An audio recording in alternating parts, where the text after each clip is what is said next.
সূরা কাহফের মধ্যে কি এমন আছে যা আপনাকে মাসিহুদ দাজ্জালের ফিতনা থেকে বাঁচাবে? কে উত্তর দিতে পারবে? বলেন বলেন, সাহস করেন। কি আছে? অন্য সূরায় কি নেই? এখানে কি আছে স্পেশাল যে আপনাকে মাসিহুদ দাজ্জালের ফিতনা থেকে বাঁচাবে? নবীজি বলেছেন গ্যারান্টি। প্রথম 10 আয়াত শেষ 10 আয়াত মুখস্থ করেন, আপনাকে দাজ্জালের ফিতনা থেকে বাঁচানো হবে। আপনার জীবদ্দশায় দাজ্জাল বের হলেও আল্লাহ আপনাকে বাঁচাবে। কি আছে সূরায়? আচ্ছা, বাসায় গিয়ে খুঁজেন, গবেষণা করেন, চিন্তা করেন কি আছে। আমি একটা ক্লু দিচ্ছি, আসহাবুল কাহফ, আসহাবুল কাহফ, এই গুহাবাসী, এই 7 জন বা 9 জন যুবক, তাদের গল্পের মধ্যে সেই শিক্ষা আছে, সেই কারণ আছে, যেই কারণ আপনাকে দাজ্জালের ফিতনা থেকে বাঁচাবে সূরা কাহফের মাধ্যমে। বাকিটা আপনি খুঁজে নিতে পারবেন? সাহস নাই? সহজ করে দিচ্ছি, কারণ আমাদের বক্তব্য অনলাইনে যাচ্ছে, তারাও দেখবে। আসহাবুল কাহফ এমন একটা সমাজে বাস করতেন যেই সমাজটা ছিল দাজ্জালের ফিতনার মতোই। সেখানে শিরক ছিল, সেখানে সুদ ছিল, জিনা ছিল, ব্যভিচার ছিল, মূর্তি পূজা ছিল, ফিতনা ছিল, ফাসাদ দিয়ে ভর্তি। আসহাবুল কাহফ এমন একটা সমাজের মধ্যে থাকতেন, ঠিক এখনকার বিশ্বের মতো অনেকটা। কথা কি বুঝতে পারছেন? ঠিক এখনকার বিশ্বের মতোই অনেকটা, যেখানে ফাসাদ, এখানে প্রতিটা ক্ষেত্রেই ফাসাদ। শিরিক আছে, হারাম আছে, জুয়া আছে, দুর্নীতি আছে, আপনার মুসলিমদের বিভক্তি আছে, বেদাত আছে, সুদ আছে, ঘুষ আছে, দুর্নীতি আছে, জেনা আছে, ব্যভিচার আছে, কি নাই? সব আছে। কি নাই? নাই কি বলেন তো? সমকামিতাও আছে, মেয়েও মেয়েকে বিয়ে করতে চায় এখন। এরপরে কি হবে জানেন? এরপরে কি হবে? আচ্ছা, আমার লেকচার আপনার আগে শোনেন নাই কখনো? সমকামিতার কথা বলেছিলাম, আর পরের স্টেপটা বলে যাচ্ছি, শোনেন।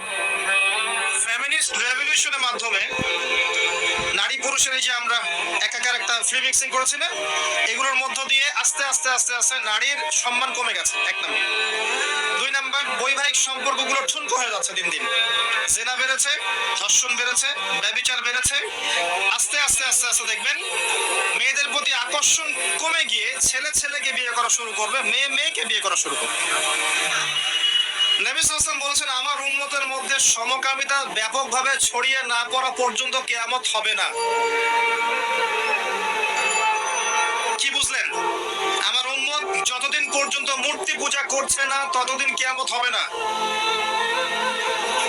আর এমন একটা সময় আসবে যখন মসজিদ থাকবে, চাকচিক্যময়, হেদায়েত থাকবে না। কোরআন থাকবে বইয়ের মধ্যে, কিতাব আকারে, এর হেদায়েত মানুষের মধ্যে থাকবে না। ইসলামের নামটুকু থাকবে, ইসলামের শিক্ষা থাকবে না।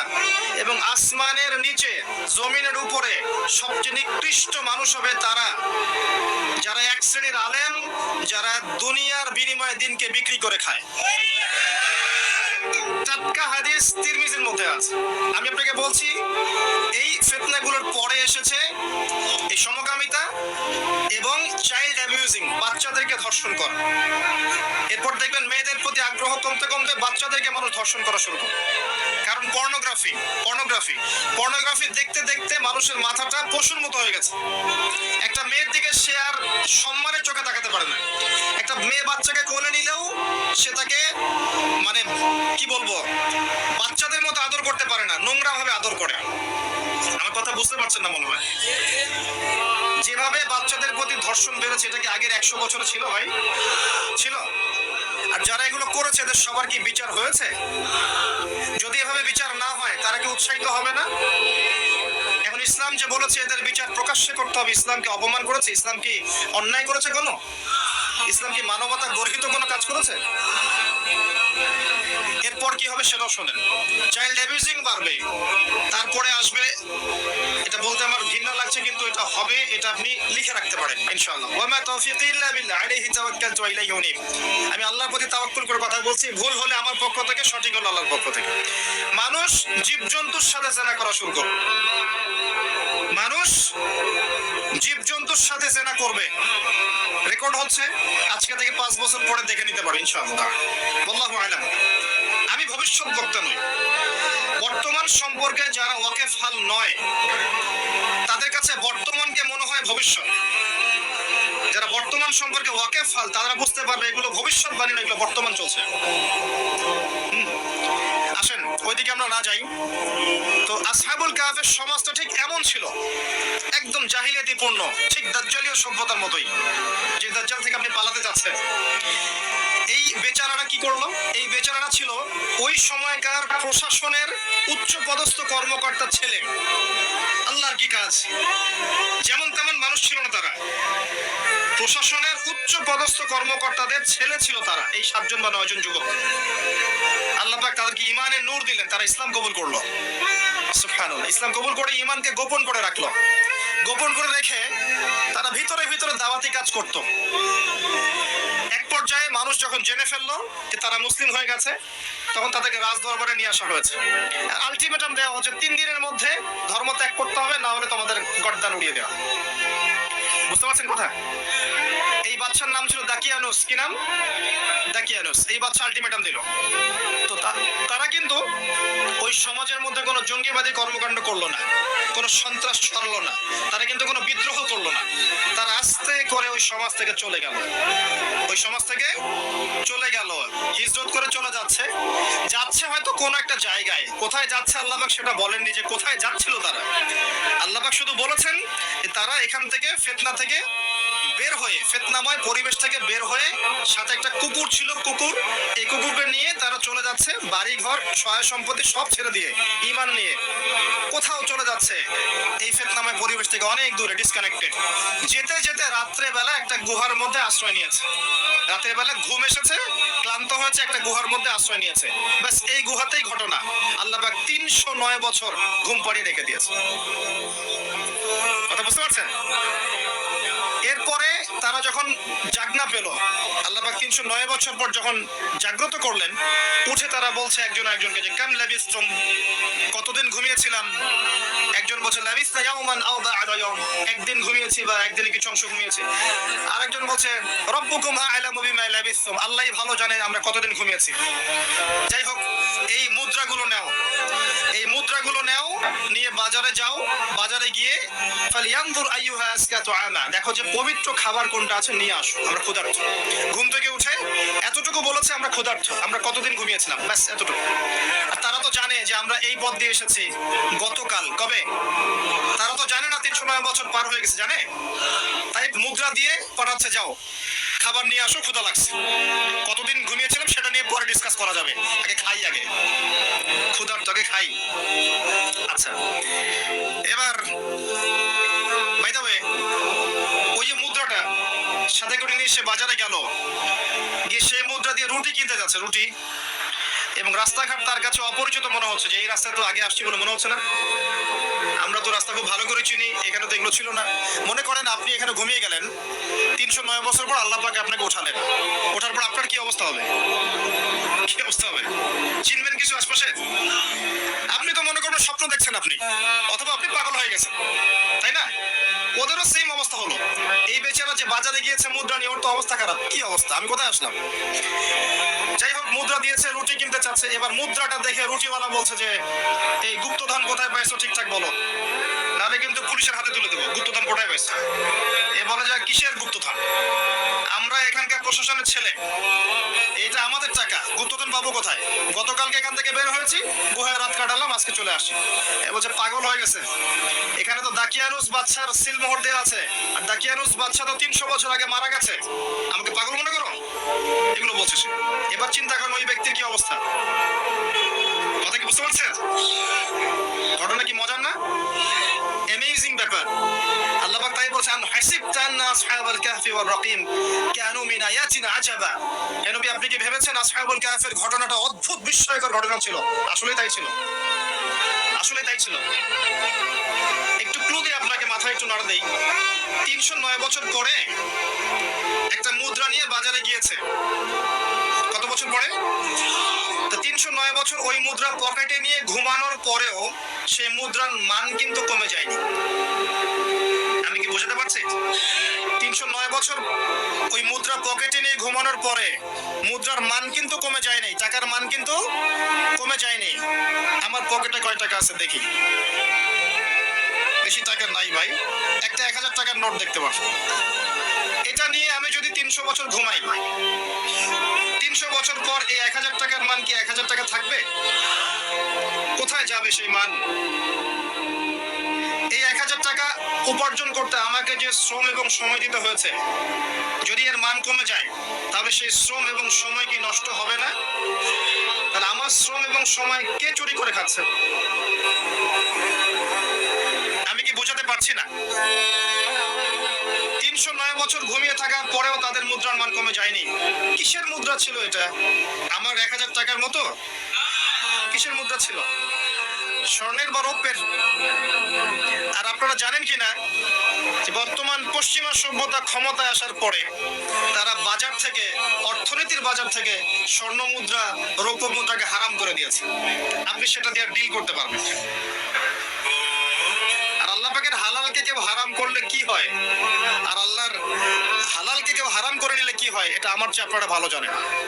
যাই হোক, কিছু করার নাই, আমি জাস্ট বললাম, কিছু করার নাই আপনার আমার, কিন্তু জাস্ট জেনে রাখা তো ভালো, জানা ভালো না?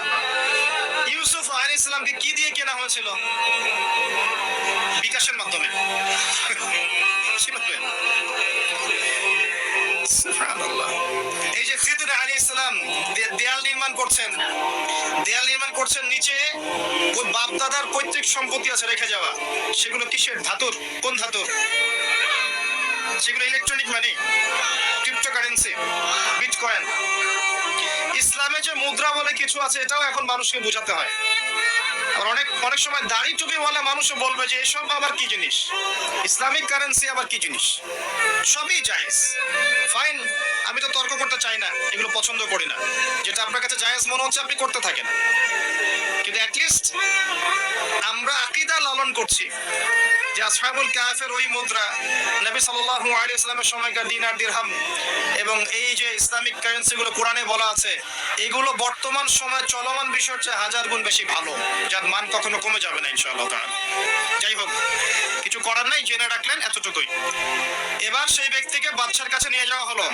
এবার সে বাদশার কাছে গিয়ে দেখছে যে আমি যার সন্তান, এ তো আমার বাবা নয়, দাকিয়ানুস বাদশা তো এটা নয়। এই বাদশা কোত্থেকে আসলো? এই বাদশা কিন্তু আল্লাহ বিশ্বাস করে। এই সভ্যতাটা ওই 300 বছর আগের সভ্যতার মতো নয়। এরা আল্লাহকে বিশ্বাস করে, ইসলামিক বিষয়গুলো মেনে চলে, কিন্তু পরকালে বিশ্বাস করে না যে আল্লাহ মৃত্যুর পরেও পুনরুজ্জীবিত করাতে পারেন, এটা বিশ্বাস করে না। এবার এই বাদশা, দ্বিতীয় বাদশা বলছে 300 বছর পরে যে তোমরা কি সেই 7 জন বা 9 জন যুবক যারা 300 বছর আগে এখান থেকে চলে গিয়েছিল? এবার এই ব্যক্তির বুঝে আসলো যে হ্যাঁ, হয়তো বা অনেক সময় পার হয়ে গেছে। দাকিয়ানুস বাদশা কোথায়? 300 বছর আগে মারা গেছে, তার মানে তো 300 বছর পার হয়ে গেছে। হ্যাঁ, আমরাই সেই যুবক। তোমার বাকি সাথীরা কোথায়? বাকি সাথীরা গুহায় আছে। আমরা কি যেতে পারি? হ্যাঁ, যেতে পারেন, চলেন। সবাই গিয়ে দেখলেন হ্যাঁ, বাকি সাথীরা গুহার মুখে দাঁড়িয়ে আছে। 300 বছর পরে আল্লাহ পাক 9 জন যুবককে ঘুম থেকে উঠিয়ে একটা পুরো সভ্যতাকে হেদায়েত দিলেন যে পরকাল বলতে কিছু আছে, যে আল্লাহ 300 বছর ঘুম পাড়ানোর পরে মানুষকে জীবিত করতে পারেন। নিঃসন্দেহে সে আল্লাহ মৃত্যুর পরে মানুষকে বলেন পুনরুত্থিত করতে পারেন। কোনো সন্দেহ আছে? সন্দেহ নাই। এটা প্রমাণ করলেন আল্লাহ পাক। এখানে আপনার দাজ্জালের কি সম্পর্ক? তারা যে সমাজ থেকে পালিয়ে গিয়েছিলেন সেই সোসাইটিটা ওই রকমই ছিল। দাজ্জালের সাথে আপনি ফাইট করতে পারবেন না। নবী ঈসা আলাইহিস সালাম সেই কাজটা করবেন, সেটা আম মুসলিমদের পক্ষে সম্ভব নয়। সবচেয়ে ভালো অপশন, নিজেকে ফিতনা থেকে ডিসকানেক্টেড করে ফেলেন, আসহাবুল কাহফের মতো। আপনি ফিতনা থেকে বেঁচে থাকবেন ইনশাআল্লাহ। আমি ক্লু দিতে পেরেছি? আমর ইবনে আস রাদিয়াল্লাহু আনহু বলছেন, ইয়া রাসূলুল্লাহ, যখন ফিতনার যুগ আসবে আমি কি করব? নবী সাল্লাল্লাহু আলাইহি ওয়াসাল্লাম বলছেন, তখন তুমি কম কথা বলবে। 1 নাম্বার, তুমি বেশি মানুষের সাথে কথা বলবে না। 2, তুমি বেশি মানুষের সাথে মেলামেশা করবে না। 3, তুমি ঘরে থাকবে, বাইরে বের হবে না বেশি বেশি। আর 4, তুমি ঘরে বসে বসে তোমার গুনাহের জন্য কান্নাকাটি করতে থাকবে, তুমি সফল হয়ে যাবে। যখন দেখছেন আপনি ঈমান পেয়েছেন, ইসলাম পেয়েছেন, ইসলামের দাওয়াত দিবেন, ইসলামের প্রচার প্রসারের চেষ্টা করবেন, সব ঠিক আছে, কিন্তু যখন দেখছেন চতুর্মুখী ফিতনায় আপনি কোনো মতেই টিকতে পারছেন না, তখন নিজেকে, নিজের পরিবারটাকে নিয়ে সাইড হয়ে যান, আলাদা স্বতন্ত্র থাকেন, নিজের দিন নিজে পালন করেন, ফিতনায় যায় না। আপনাকে আল্লাহ পাক দাজ্জালের ফিতনা থেকে বাঁচাবে ইনশাআল্লাহ। আরো ভালো করে সূরাটা পড়বেন, জুমার দিনে কয়েকটা কাজ করবেন, আল্লাহ পাক করার তৌফিক দান করুন, আমিন। আবার বলছি, সকাল সকাল ওই যে সালাতে আদায়ের কথা, 2 নাম্বার দরুদ বেশি বেশি পড়া, 3 নাম্বার দোয়া করা, 4 নাম্বার কি সূরা কাহফ অন্তত একবার অর্থ সহ পড়বেন। এটা জুমার দিনের কাজ দিলাম, করবেন তো ইনশাআল্লাহ? আল্লাহ পাক কবুল করুন, আমিন। আর প্রথম 10 আয়াত শেষ 10 আয়াত সূরা কাহফের প্রথম 10 শেষ 10 অবশ্যই মুখস্থ করবেন, ওয়াদা করেন। আমি কিছু আয়াত বলে দিচ্ছি, এই আয়াতগুলোকে অবশ্যই মুখস্থ করবেন ইনশাআল্লাহ। আপনার চোখ লাগা, আপনার বদ নজর, আপনার এই জিন ঘটিত সমস্যা, জাদুগ্রস্ততা, তাবিজ কবজ, যাবতীয় ক্ষতি থেকে আল্লাহ আপনাকে বাঁচাবে ইনশাআল্লাহ। নিয়মিত পড়তে হবে, পারবেন?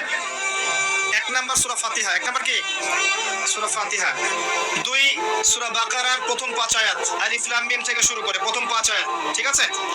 3 আয়াতুল কুরসি, 3 আয়াতুল কুরসি 255 নম্বর আয়াত, 4 সূরা বাকারার শেষের 3 আয়াত, সূরা বাকারার শেষের 3 আয়াত, 5 সূরা আলী ইমরানের শেষের 10 আয়াত, সূরা আলী ইমরান শেষের 10 আয়াত। এর পাশাপাশি সম্ভব হলে সূরা কাহফের প্রথম 10 শেষের 10, সূরা কাহফের প্রথম 10 শেষের 10। এরপরে সূরা মুমিনুন, সূরা মুমিনুনের শেষের কিছু আয়াত, 7টা বা 8টা আয়াত। এরপর সূরা জিন, সূরা জিনের প্রথম 10টা আয়াত।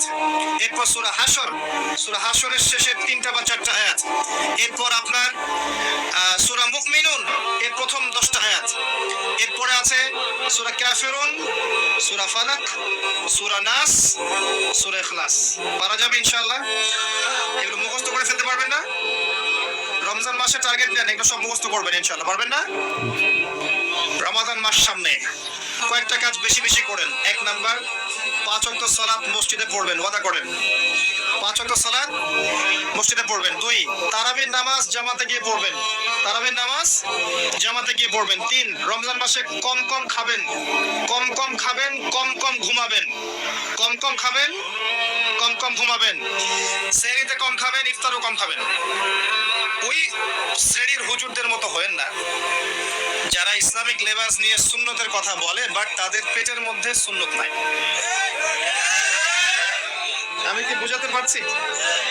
এগুলো মুসলিমদের শোভা পায় না। মুসলিমরা হয় পরিশ্রমী জাতি, মেদহীন জাতি, কর্মঠ জাতি, এবং নিজের হাতের উপার্জনে তারা খাবে, শেষ দিয়ে আরাম করে বসে থাকবে, চর্বি বানিয়ে ফেলবে, এমনটা মুসলিমদের শোভা পায় না। রমজান মাসে একটু কম খাবেন, একটু কম ঘুমাবেন, একটু কম ইফতার করেন। তারপরে হাইজেনিক খাবার খাবেন, বাহিরের খাবার খাবেন না। বাহিরের যে খাবারগুলো আছে মুখরোচক, ইফতারে নিয়ে বসেছেন দুনিয়ার কিছু, আচ্ছা এই খাবারগুলো কি কোনোদিনও আপনি সন্ধ্যার সময় খান? এই যে বুন্দিয়া, বুট, আপনার জিলাপি, আপনার এইটা সেইটা, 50টা আইটেম থাকে না, খাসি রেজালা, নেহারি, এইটা কত আইটেম, মাশাআল্লাহ। ইফতার করতে বসছে মনে সারাদিন যা খাই না উসুল করে ফেলাইতে হবে আজকে। আর সেহরিতে খাচ্ছে এমন হবে যে জীবনের শেষ খাওয়া হবে না কোনদিন। কথা বুঝতে পারছেন? জীবনেও তো সন্ধ্যার সময় এগুলো খাই না, আমরা খাই। এগুলো যে যত বেশি খাবে সে তত অসুস্থ হয়ে যাবে। নর্মাল খাবার খান, সিম্পল নর্মাল খাবার খান, বাইরের খাবার অ্যাভয়েড করেন, এগুলো আপনাকে অসুস্থ করে ফেলছে। ম্যানুফ্যাকচার্ড খাবার বেশি খাইতে চায় না। যাই হোক, আসেন বেশি বেশি হাইজেনিক খাবার খান, সুন্নাহসম্মত খাবার খান, পানিও খান বেশি করে, ফ্রুটস খান বেশি করে, আপনি সুস্থ থাকার চেষ্টা করেন, একটু ব্যায়াম করেন, এক্সারসাইজ করেন, হাঁটাহাঁটি করেন, কাজ করেন, ইনশাআল্লাহ দেখবেন আপনি সুস্থ আছেন। আল্লাহ পাক তৌফিক দান করুন। রমজান মাসে আপনাদের যাকাত গুলোকে দিয়ে দিবেন, পারবেন ইনশাআল্লাহ? যাকাত কারো যেন বাকি না থাকে, এটা আপনার সম্পদে গরিবের হক, পারবেন না? যাকাত অবশ্যই দিতে হবে, এটা ফরজ। রমজান মাসে বেশি বেশি দান সাদাকা করবেন, পারবেন? রমজান মাসে মানুষের ঘরে ঘরে ইফতার পৌঁছে দিবেন, পারবেন? রোজাদারদেরকে বেশি বেশি ইফতার করাবেন, পারবেন? রমজান মাসে ইমাম সাহেব মুয়াজ্জিন খতিবদের বেতন ভাতা বাড়িয়ে দিবেন, পারবেন? তাদের বাড়ানোর দরকার হয় না? সবকিছুর দাম বাড়ে, ওদের দাম বাড়ে না? 5-10 হাজার টাকা দিয়ে এখন সংসার চলে? আসলে কি চলে? উনি খুতবা দিবেন, তারাবি পড়াবেন, নামাজ পড়াবেন, মাস শেষে একটা সামান্য গা বাঁচানো একটা হাদিয়া দিয়ে দিবেন, সে ঈদ করবে না? তার পরিবারের সারা মাসের খরচ নাই? এগুলো দায়িত্ব কাদের? আমাদের না? এগুলো দায়িত্ব আমাদেরকে নিতে হবে। তাদের পক্ষে কথা বলার মানুষ খুব কম, আমি কথা বলছি। প্রত্যেক মসজিদের ইমাম, প্রত্যেক মসজিদের খতিব, প্রত্যেক মসজিদের মুয়াজ্জিন, তাদের ভাতা রমজানে বাড়িয়ে দিতে হবে, এটা দাবি আমাদের। তারা যদি সঠিকভাবে ফ্রেশ মাথায় কাজ না করতে পারে, তাদের মাথা যদি ফিকির থাকে, উপার্জনের ফিকির, পরিবার চালানোর ফিকির, তাহলে তো তারা মন দিয়ে দিনে কাজ করতে পারবে না। বাইরের বিশ্বে যখন দেখা যায় একজন বিজ্ঞানী, তাকে বসিয়ে রাখা হয়, রাষ্ট্রীয় ভাতা দেওয়া হয়, তুমি খালি গবেষণা করো, তোমার সব আমরা দেখছি। এরকম ট্র্যাডিশন আছে। আমাদের এখানে এটা নাই কেন? আল্লাহ পাক আমাদের মনটাকে বড় করুন। আমিন। রমজান মাসে দান সাদাকা বাড়িয়ে দেন। আরেকটা বিষয় বাড়ান, এটা দিয়ে আমি শেষ করছি। আল কোরআন। রমজান মাস কি কারণে মহিমান্বিত? একটা কারণে, এই মাসে কি নাজিল হয়েছে? শাহরু রমাদানাল্লাযী উনজিলা ফীহিল কোরআন। রমজান সেই মাস যেই মাসে কোরআন নাজিল হয়েছে, আল্লাহর কিতাব নাজিল হয়েছে। ইন্না আনজালনাহু ফী লাইলাতুল কদর। লাইলাতুল কদরে আমি কোরআন নাজিল করেছি। অতএব এই মাসে ইতিকাফ করার চেষ্টা করেন, লাইলাতুল কদর পাওয়ার চেষ্টা করেন। শুধু 27 রাতই জাগবেন না, 21, 23, 25, 27, 29, 5টা রাত কমপক্ষে জাগবেন, পারবেন? এবং এই রমজান মাসে বেশি বেশি দোয়া করবেন। রোজা রাখা অবস্থায় দোয়া কবুল করা হয়। শেষ কথা, রমজান মাসকে কোরআনময় করবেন। যারা কোরআন তেলাওয়াত করতে জানেন না, এই মাসে কোরআন তেলাওয়াত শিখতেই হবে, ওয়াদা করেন। এই মাসে কোরআন তেলাওয়াত শিখতেই হবে, ওয়াদা করেন। যারা কোরআন তেলাওয়াত করতে পারেন, এই আল্লাহর কিতাব প্রত্যেক দিন 1 পারা করে পড়বেন। প্রত্যেক দিন 1 পারা, 30 দিন 30 পারা, 1 মাসে কোরআন খতম হয়ে যাবে, পারবেন ইনশাআল্লাহ? প্রত্যেক হরফে 10 নেকি, প্রত্যেক হরফে 10 নেকি, তেলাওয়াত করলেই নাকি। সুবহানাল্লাহ। এত স্পষ্ট করে বলার পরেও মাঝে মাঝে অনলাইনে ঢুকলে দেখি যে আমি নাকি বলেছি কোরআন তেলাওয়াত করলে কোনো নেকিই নাই।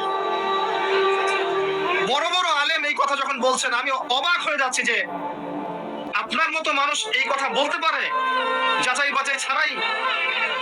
এটার জন্য দায়ী কিন্তু এক্সটার্নাল মিডিয়া।